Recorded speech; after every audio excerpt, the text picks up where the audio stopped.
Hey everybody. Well, I'm doing a little bit of switchgrass prep today. So the method I've used to plant switchgrass the most has been the spray the year prior a few times, burn.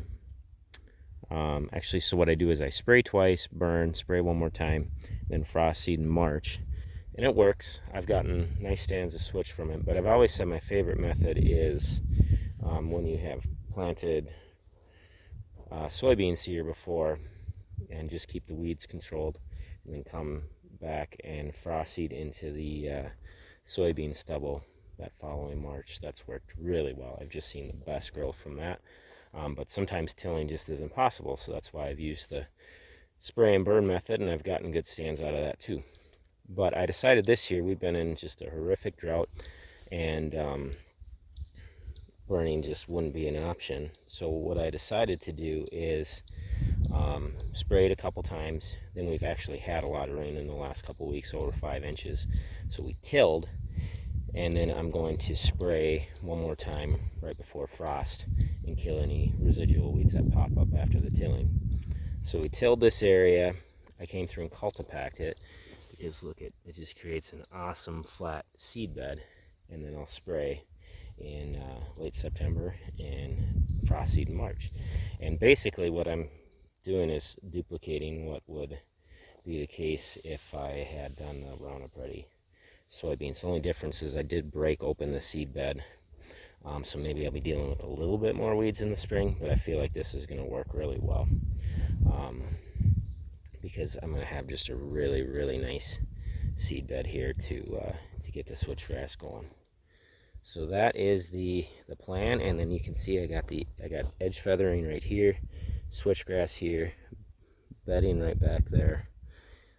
So I'm just kind of creating that layered screening for the bedding, and then we'll set up over here where the food plot is. You can see the corn. I got a strip of brassicas that are popping right there. And then there's actually weeds in the middle. That was a spot we just didn't do a good job spraying. We got a lot of ragweed here, and yeah, we didn't hit it at the right time, so it took off. But you can see the brassica is finally starting to pop here in this strip. But I did want to show the switchgrass here, because this was one that was in the soybean stubble, and you can see why I like the method, because it just looks awesome. So this would be second year Shawnee. We were in a drought, so all my switchgrass is a little bit stunted. My cave-in rock, that was 9 feet tall at year 3, is about 5 to 6 feet tall this year.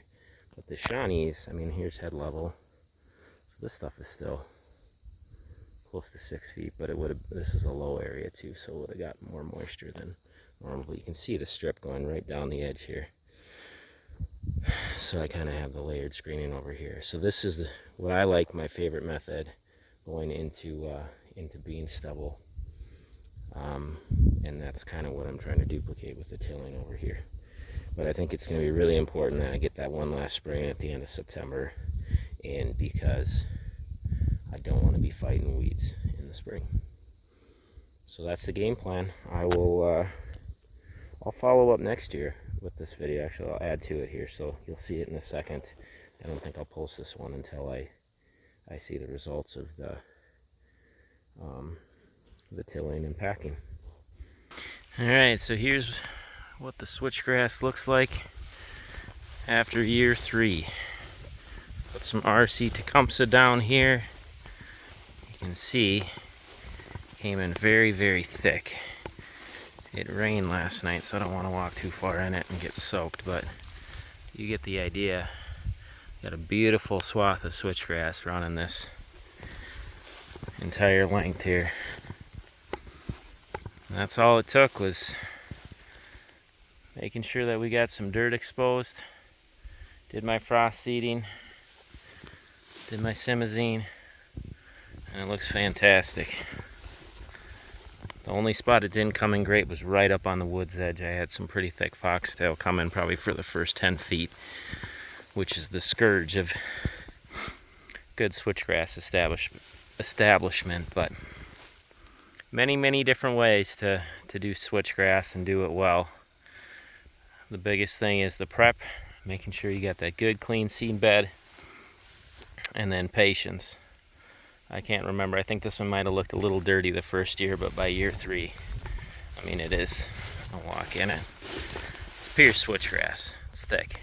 The goal of this is a screen. I'm screening off bedding right there. You can see my beautiful edge feathering around there. I just think it looks so cool. So I doubled down on screening with this switchgrass to make that woods feel very secure, and it worked out well. So, calling it a success. All right, y'all, take care. God bless.